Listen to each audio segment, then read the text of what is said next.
I was driving home late one night in the backwoods of northern Georgia, the kind of night where the air feels heavy and the silence sticks to you. The moon was out, clear and bright, but it didn't do much good out there. The road had no streetlights, no houses nearby, nothing but thick patches of trees and tangled brush on both sides. My headlights were the only thing carving a path through the darkness, and beyond that beam of white, everything melted into black. The asphalt was cracked in places, narrow, the sort of road you could tell hadn't been repaved in years. Every so often I'd see the silhouettes of trees and tall grass along the shoulders, swaying slightly in the night breeze, and it kept giving me the feeling of movement where there was none. I wasn't scared exactly, but I was wound up. Driving alone at night through miles of country roads will do that to you. Your senses get sharp. Every shadow feels like it might shift. Every noise inside the car sounds louder. That was when I saw it. Up ahead, just on the edge of my headlights, something moved from behind a tree. At first, I thought it was a person, maybe a hunter or someone walking along the road, but as the shape emerged, my stomach tightened. This thing was massive. It didn't walk like a person. It didn't walk like an animal I could recognize either. It seemed to squirm, undulating along the shoulder of the road. The sheer size of it was what froze me. Whatever it was, it looked almost as tall as my car and just as long. My headlights caught a quick outline of its back, and I thought I saw ridges or spikes glinting in the light. My first instinct was to slow down, so I eased my foot off the gas and let the car roll forward while I stared ahead, trying to make sense of what I was looking at. My hands tightened on the steering wheel.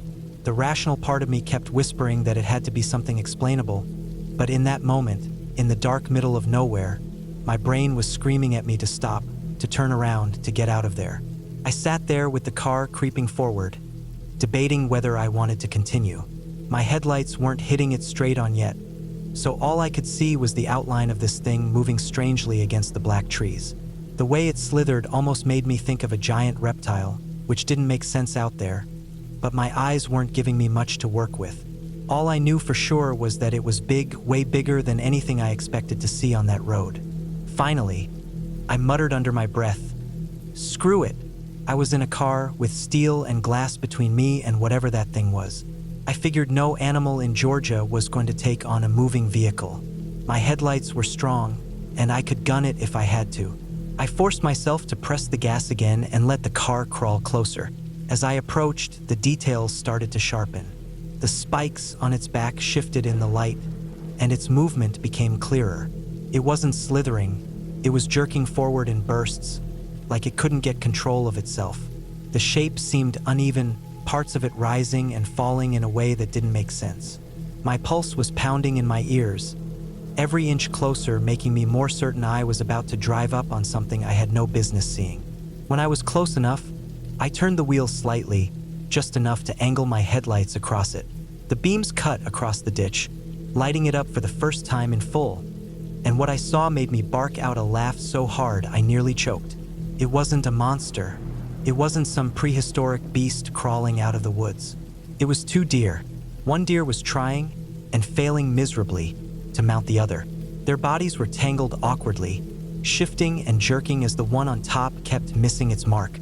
From the side, with the limited light, their shapes had blended together into one strange, hulking silhouette. The movement that had seemed so unnatural was just the clumsy struggle of two animals in the middle of mating. The spikes I thought I saw were the raised fur along the back of the larger one as it strained. I sat there with my headlights blazing over them, laughing so hard I had tears in my eyes. The tension, the fear, the mental images of some ancient nightmare crawling out of the trees. It all collapsed into pure relief and ridiculous humor. Couldn't stop. The longer I pictured what I thought I had seen, compared to what it actually was, the harder I laughed. The deer didn't even seem to care about the car or the lights. They were too caught up in their awkward struggle. After a few moments, the one on the bottom finally broke free, darting into the trees, and the other followed. Within seconds, the road was empty again. Nothing left but the hum of my engine and the beam of my headlights stretching ahead. I shook my head, still chuckling, and eased back onto the gas. The rest of the drive home was easier, lighter somehow. I replayed that moment over and over, thinking about how convinced I had been that something unnatural was waiting for me. My brain had filled in the blanks with the worst possible explanation, and yet the reality was so ordinary it was almost absurd. By the time I pulled into my driveway, I was still laughing to myself. My shoulders felt loose again, my hands relaxed on the wheel. The fear had drained out of me completely, replaced with a kind of giddy disbelief. It was one of those moments you can't make up, the kind that sticks with you because of how close your imagination came to running wild. Looking back, I realized how easily our minds betray us in the dark. On a lonely country road, with nothing but headlights cutting through the black, the unknown takes on its own life. Every shadow becomes a threat. Every movement turns into a story your brain invents in the space between facts. I had been so sure I was looking at something impossible, some massive creature that shouldn't exist. But it was just two deer, caught in the most awkward, ridiculous situation possible. That drive reminded me how thin the line is between fear and humor. In the dark, with nothing but my own thoughts, I was seconds away from panicking. A few feet closer, a shift of the headlights, and the truth turned it into the funniest story I'd tell for weeks.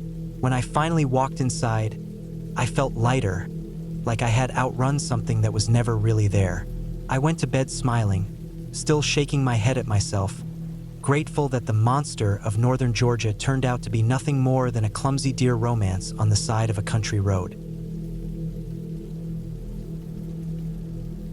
I was on the road later than I had planned, one of those long late-night drives where the miles start to blur together. The kind of trip where you get used to the steady hum of the tires on asphalt and the glow of the dashboard lights, and after a while it feels like you're in your own little world moving through an endless stretch of dark. I had worked a long day, and by the time I got on the highway, the sun was long gone. I wanted to get home instead of stopping somewhere for the night, so I pushed on, telling myself the quiet of the road would be calming. First, the highway was empty, nothing but reflective lines flashing in and out of my headlights and the occasional faint glow of a farmhouse light far in the distance. The world felt hollowed out, like I was the only one awake in it. No radio stations came in clear, so I drove in silence except for the steady hum of the engine. After a while, even that seemed to fade into the background. I noticed how dark it really was out there. No streetlights, no traffic, just my beams carving a narrow tunnel of visibility. Outside that tunnel, everything dissolved into black.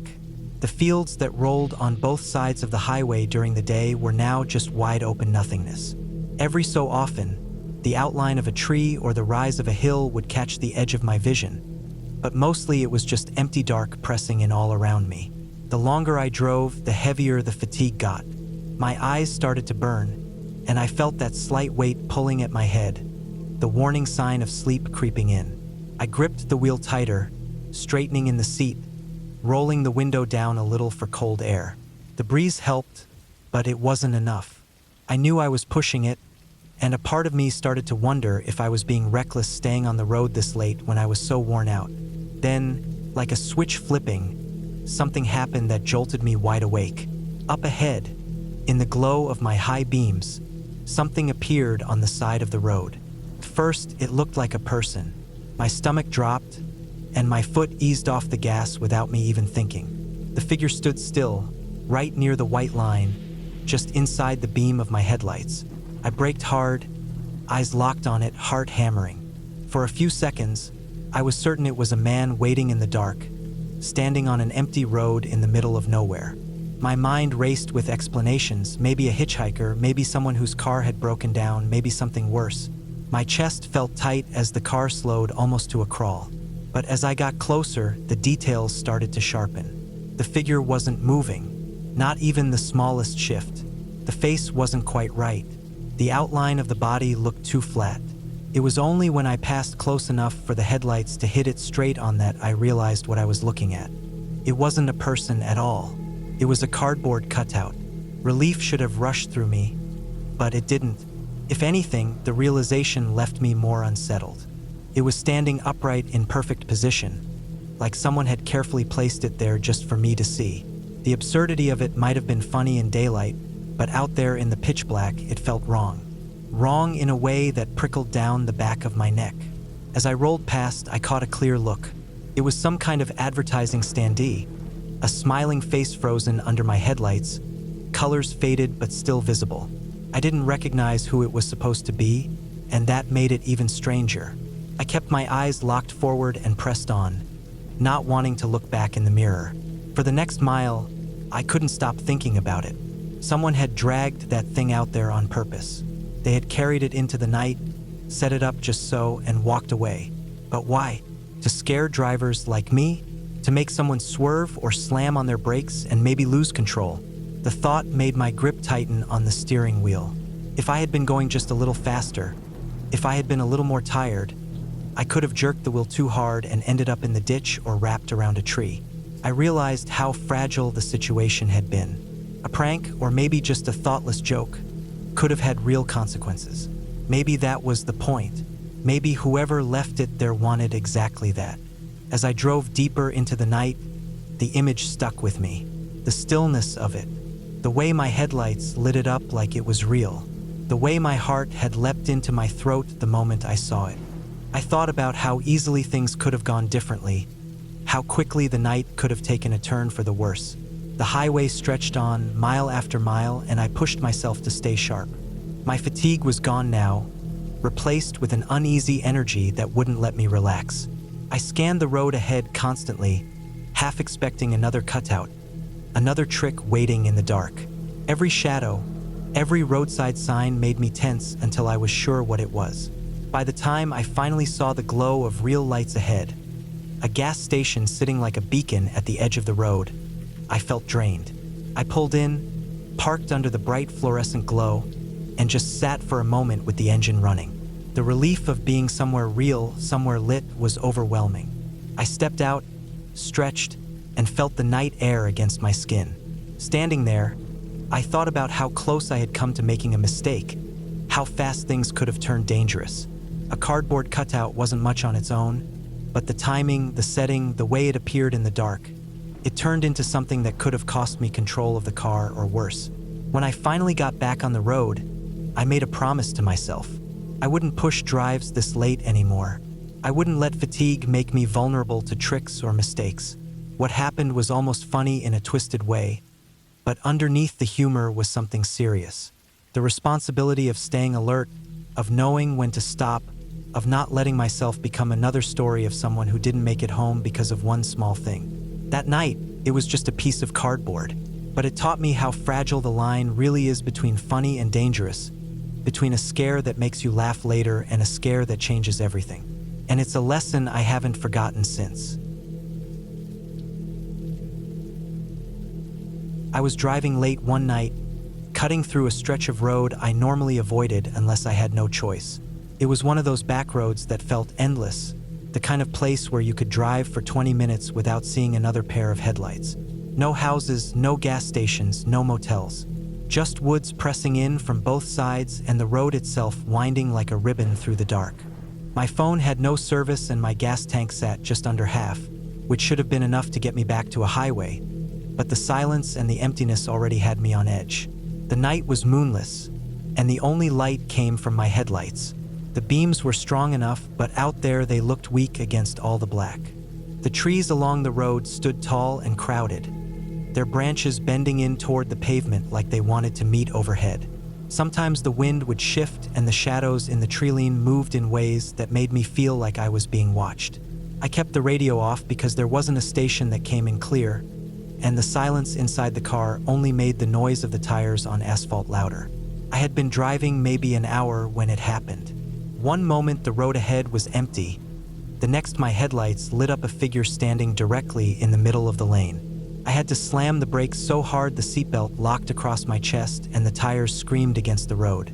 The car jerked, and for a second I thought I was going to lose control and spin out, but I managed to keep it straight and come to a stop just short of hitting the person. My hands clamped the wheel so tight I could feel my pulse in my fingers. My heart hammered so hard I could hear it in my ears. The figure stood upright, full size, broad shoulders, arms at its sides. I sat there frozen, staring at it through the windshield. My first thought was that it was a man, standing dead still in the middle of nowhere, waiting. That thought was so wrong, so terrifying, that I didn't even want to breathe. I must have sat there for a solid minute before my brain started catching up with what I was looking at.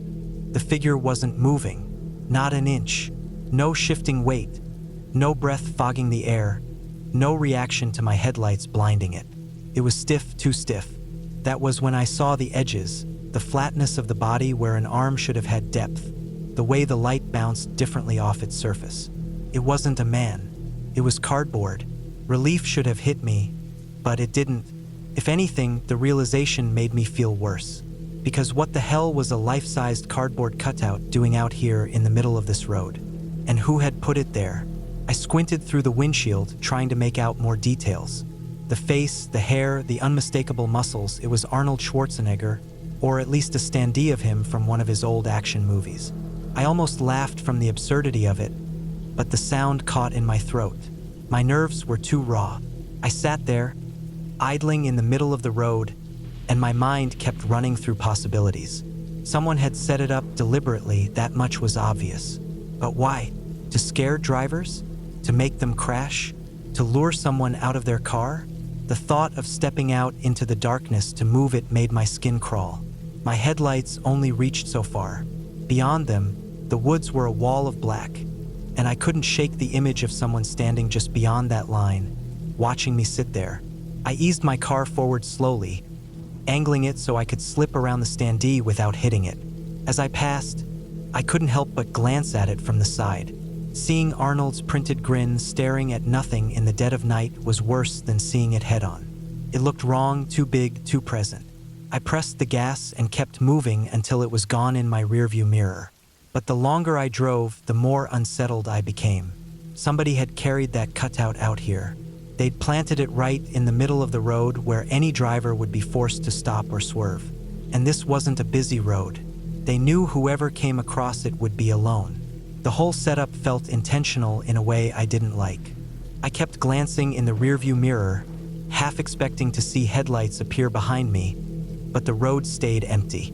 I tightened my grip on the wheel and forced myself to keep driving, but my brain kept replaying what just happened. I thought about how close I came to losing control when I braked. If I had swerved instead, I could have ended up in a ditch or wrapped around a tree.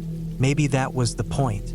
Maybe someone wanted a crash to happen, so they could show up after, offering help, or worse. I thought about what would have happened if I'd gotten out of the car. If curiosity had gotten the better of me. I pictured myself stepping into the road, walking up to the standee, touching the cardboard just to be sure, and then hearing a branch snap in the woods behind me. My imagination filled in too many details of what could follow, and each one made my chest feel tighter. The road stretched on without end, and I pushed the gas a little harder than usual. Every few miles I caught myself looking in the ditches or at gaps in the treeline, searching for more cutouts or signs of someone hiding. My headlights lit up only what was directly ahead, and that thin slice of visibility made me feel like the rest of the world had gone dark completely. By the time I finally hit the highway again, the relief came so strong it almost made me dizzy. Streetlights glowed in the distance, and the comfort of knowing I wasn't alone anymore was overwhelming. My hands were still trembling slightly on the wheel. Later, when I was safe at home, I kept replaying the night in my head. It wasn't just the scare of almost hitting what I thought was a man. It was the fact that someone had gone out of their way to set up something like that. It wasn't random trash dumped on the side of the road. It was placed deliberately, directly in the middle, facing oncoming traffic. Someone had stood out there in that darkness, in the silence, arranging it, maybe waiting for someone exactly like me. And that's what stuck with me more than anything. The idea that while I sat frozen in my car, staring at a cardboard Arnold Schwarzenegger, there could have been someone not far away in the treeline, listening to my brakes screech, watching me panic, and maybe smiling to themselves. It was just a standee, nothing dangerous on its own. But it made me realize how fragile the line is between a quiet night drive and something going horribly wrong. If I had been driving a little faster, if my brakes hadn't held, if I had stepped out to move it, any one of those things could have ended differently. And whoever put that thing there, they knew that. Since then, I don't take that road at night. In fact, I go out of my way to avoid it.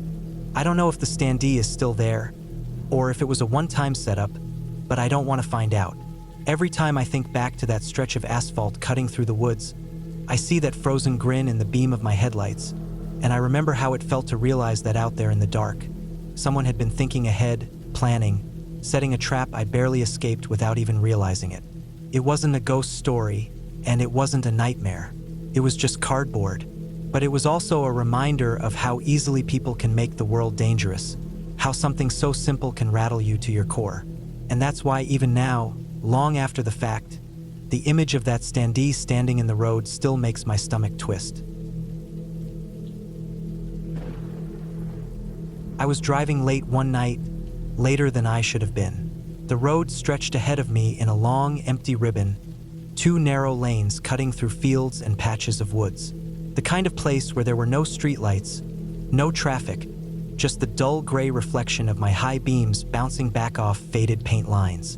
I had been up since early morning, and I was already tired, but I wanted to get home instead of stopping somewhere. My family was asleep by then, and I figured a long, quiet drive would be better than wasting hours in some roadside motel. The night was heavy with that deep silence you only find far away from towns. No hum of cars, no distant glow of buildings, just black fields on either side of me and the occasional silhouette of trees rolling by. My phone sat on the passenger seat, no service bars showing, and for the first time in a while I felt truly cut off. I had the radio off too because it was nothing but static out here, and that left only the sound of my tires against the pavement and the faint thrum of the engine. As I drove, I found myself drifting back to old memories, the kind that come up when you're alone too long. Out of nowhere, I remembered something from when I was a kid. The cardboard standee of Lieutenant Worf from Star Trek, The Next Generation. My mom had somehow ended up with it, maybe from a store display, and I'd made a game out of hiding it in the house to scare her. I used to drag that big Klingon shape into dark corners, behind doors, in hallways, and then wait to hear her startled reaction. I thought it was the funniest thing in the world back then. What I hadn't known was that she never threw it away. Years later, after moving out and starting my own life, I came across it again. Still folded up, still tucked away in storage. When I found it, the memories came rushing back, and I laughed to myself thinking how I could use it all over again. This time, though, I had a wife, and I couldn't resist pulling the same prank. It worked. Too well, actually. I set the standee up in the laundry room one night, lights off, door half open. My wife walked in carrying our newborn baby at the time, saw the hulking Klingon waiting in the shadows, and she nearly screamed herself hoarse. She almost dropped the baby, and in that instant, my stomach dropped with guilt.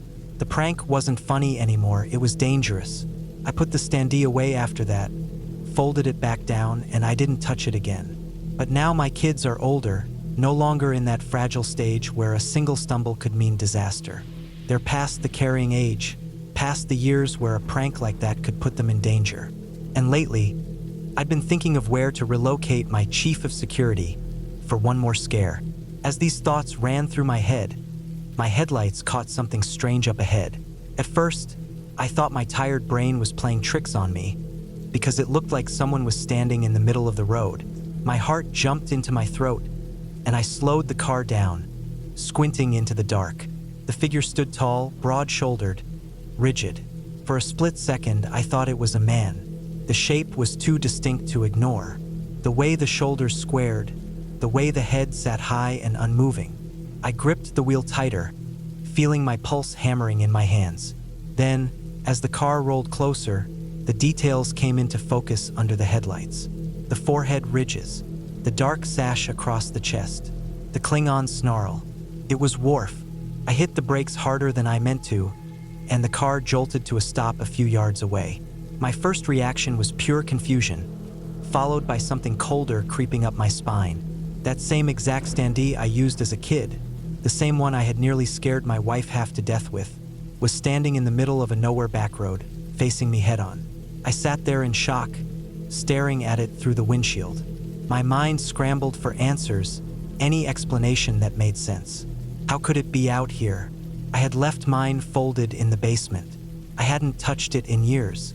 I hadn't even thought about it until just now, when I was driving alone and digging through old memories. And yet, there it was, Lieutenant Worf, staring me down from the middle of the road like some silent guard. The longer I sat, the worse it felt. The road around me was silent, but my headlights lit up every detail of the cardboard. The creases from years of folding, the slightly faded colors, the ridiculous intensity in the eyes. It didn't move, obviously, but it didn't need to. The absurdity of seeing it here at this time made the moment terrifying. I knew it had to be the same kind of thing that happened before with the Arnold Schwarzenegger cutout or those stories people tell about mannequins in the woods. Someone had carried it out here and planted it in the middle of the road on purpose. The realization didn't calm me down. If anything, it made my stomach twist harder. Someone had to have gone out of their way to do this. Someone had walked this same stretch of road, in the dark, and left it standing upright exactly where I would come across it. I didn't want to stop, not even for a second longer. I steered the car around it carefully, my tires brushing the edge of the pavement as I passed. As I went by, I couldn't resist glancing at it from the side, and the sight of that flat Klingon silhouette against the trees made my skin crawl. For a moment, I was certain I'd see someone standing just beyond the tree-line, watching me, waiting to see how I'd react. But the woods stayed still, black and silent. When I cleared it, I pressed the gas harder, wanting as much distance as possible between me and that cardboard shape. My eyes flicked to the rearview mirror more than once, half expecting headlights to appear behind me or the silhouette to shrink away into darkness. It never moved, but the image stuck with me long after I'd left it behind. By the time I finally reached familiar roads again, I felt drained. My body was tense, my thoughts tangled. I couldn't stop replaying what happened, how bizarre it was, how close I had come to losing control of the car when I first saw it, all because of a prank gone too far, staged by someone I would never know. At home later, I went down to the basement just to check. My old wharf standee was still there, folded exactly where I'd left it. I stood there staring at it, the folded cardboard tucked against the wall, and I felt something unsettling twist inside me. I had proof mine hadn't moved, yet I knew what I saw out there, and that was what stuck with me. Not just the scare of almost hitting it, not just the absurdity of a Klingon on a deserted road, but the thought that someone else had thought the same way I once did. Someone had dragged their own standee out into the middle of the night, onto a road where they knew someone would eventually come, and left it there just to see what would happen. It made me realize something I'd never thought about when I was younger.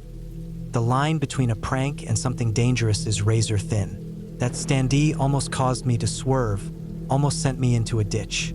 And whoever said it there knew exactly the kind of reaction it would provoke. Now, when I think about moving mine again, even just around the house for old time's sake, I hesitate. What felt like harmless fun as a kid now carries a weight I can't shake.